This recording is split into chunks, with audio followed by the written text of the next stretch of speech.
மும்பை தொடர்குண்டு வெடிப்பு வழக்கில் தொடர்புடைய யாக்கூப் மேமன் இன்று அதிகாலை நாக்பூர் சிறையில் தூக்கிலிடப்பட்டார்.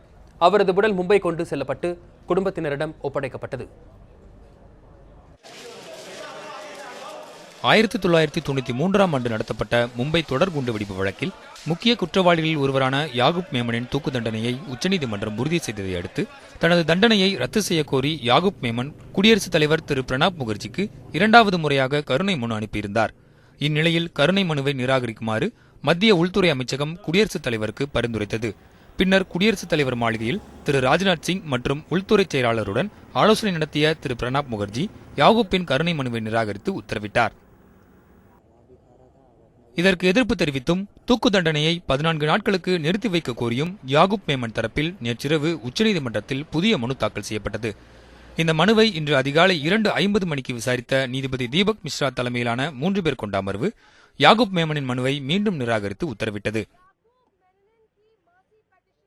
I am very disappointed and unhappy because I think the Supreme Court has made a tragic mistake in giving and rendering this judgment by truncating a right of a condemned prisoner not to challenge the mercy petition.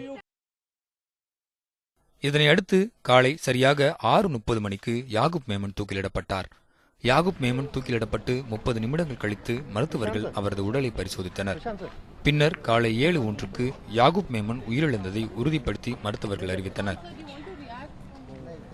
इतने लोगों की जान ली है कि उसके लिए अभी sympathy की कोई बात ही नहीं है, क्योंकि हम लोग उसके लिए सिंपैथी नहीं दिखा सकते जो इतने लोगों का गुनहगार है.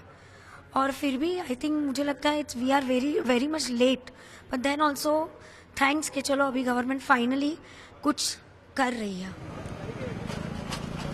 இதனை அடுத்து அவரது உடல் நாக்பூர் கொண்டு செல்லப்பட்டு அங்கிருந்து விமானம் மூலமாக மும்பை எடுத்துச் செல்லப்பட்டது. அங்கு யாக்கூப் மேமனின் குடும்பத்தினரிடம் அவரது உடல் ஒப்படைக்கப்பட்டது. செய்திப்பிரிவு நியூஸ் 7 தமிழ்.